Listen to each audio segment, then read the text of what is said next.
Olá pessoal, vamos continuar agora o capítulo 4, né? Vamos finalizar agora na segunda parte. Não vamos ter mais a participação mais que especial do nosso aclamado Chorão, mas vai continuar sendo uma coisa bem divertida. Vamos lá. A gente agora vai voltar um pouco os nossos olhos ao artista. O artista ele se exprime através do ato de produzir e se comunica fazendo. Essa sua espiritualidade é o seu gesto formador. Exprimir e dizer sem fazer não é uma atividade artística, ao mesmo tempo que fazer sem expressar algo também não deixa de ser um mero ofício. De acordo com Parison, tanto o físico e o espiritual, o significado e a existência, eles vão coincidir. Isso é tudo para ele fala tudo isso se arrodeia, né? Para nos alertar de que pensarmos, para que nós pensemos nos valores formais de forma prioritária, significaria separar a atividade do fazer artístico da sua personalidade, que não pode ser suprimida. Enquanto se a gente se deter somente no conteúdo, nós vamos chegar numa outra armadilha, que é de que a espiritualidade não estaria presente na energia do fazer, na energia do ato, da criação, na parte do ofício. E, entretanto, apesar dele advogar, né, sempre essa inseparabilidade da forma e do conteúdo, Parison afirma que essa ideia deve ser vista do ponto de vista da forma. Mas por que isso, hein? Para o autor, se a gente parte do conteúdo, nós não podemos chegar à forma sem antes ter que explicarmos a especificação da arte. Só que essa falta no ponto de vista do conteúdo. Já, se a gente parte do ponto de vista da forma, a arte já vai estar afirmada em seu caráter de especificidade nela. Então seria uma etapa a menos para a gente passar. Mas aí a gente pode pensar assim, não estaria o Parison ele mesmo sendo um pouquinho formalista? Bom, o autor vai insistir que não. O autor insiste que não. Ele diz que porque de toda forma o conteúdo ainda estaria lá, o conteúdo está lá na verdade. Inclusive o conteúdo sob forma de arte, levado pelo gesto formativo do artista. Esse gesto operativo do artista também estaria carregado de expressividade e nele também teria conteúdo. A gente vai estender agora essa nossa conversa para outros patamares. A gente vai tentar entender, na medida do possível, um pouco agora sobre assunto e tema e como isso envolve as questões do conteúdo. Primeiramente, vamos às definições. Assunto seria o argumento tratado, seria uma ideia, um fato histórico, por exemplo. E o tema seria um motivo inspirador, como um ponto de vista ou uma aspiração. Como se pode reparar, esses dois termos são diferentes do termo conteúdo e muitas vezes podem ser até usados como sinônimo de alguma forma por alguém. Mas o conteúdo é a inteira espiritualidade do artista e o significado do aspecto sensível da obra, ou seja, poderia incluir o tema, poderia incluir o assunto também, mas seria muito mais do que isso. Agora, o que o autor, o que Parison quer com isso tudo? Ele quer nos dizer que a obra pode passar, sim, muito bem, sem um assunto ou sem um tema, mas que ela não pode passar sem um conteúdo. Não mesmo.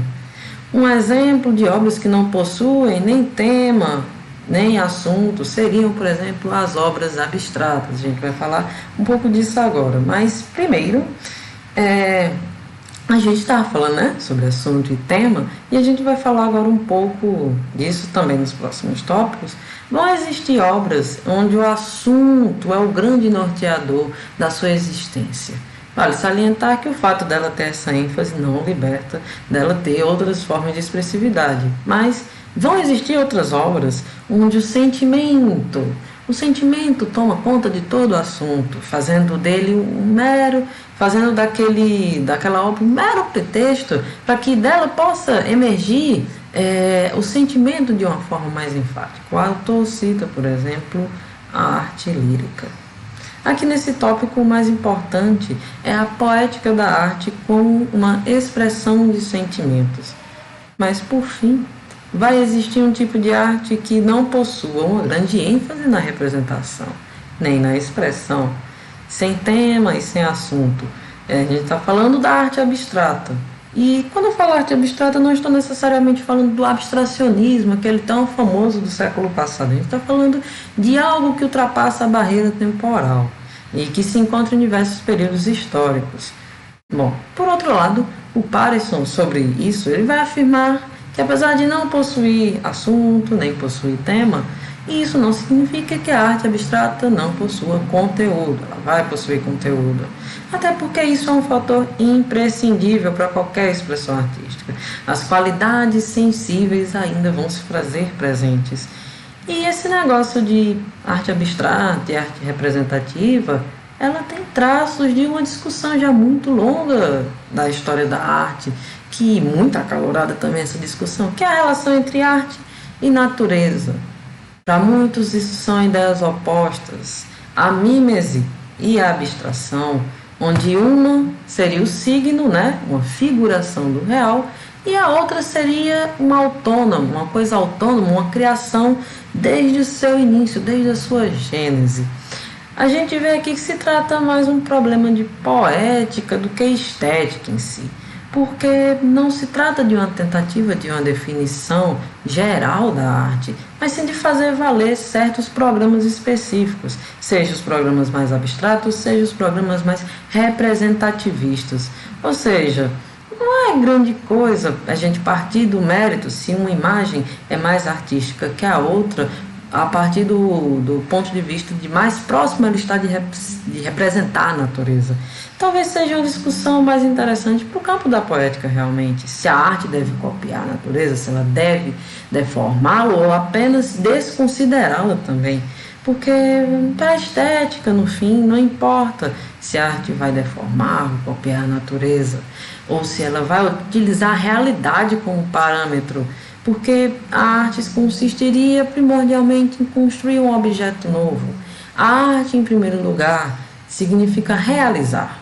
A sua significação, a sua expressão, algum significado que ela tem ou possa vir a ter, são coisas que vêm depois. Ela precisa ser alguma coisa antes de tudo. O que, por outro lado, também não significa que determinar que a referência à realidade seja insignificante, porque isso vai variar dependendo de programas de arte, e como a gente falou antes, as questões do abstrato, da representação da natureza. Mas sempre, a arte, ela antes de tudo precisa ser alguma coisa.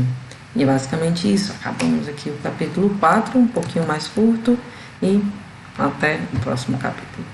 Tchau!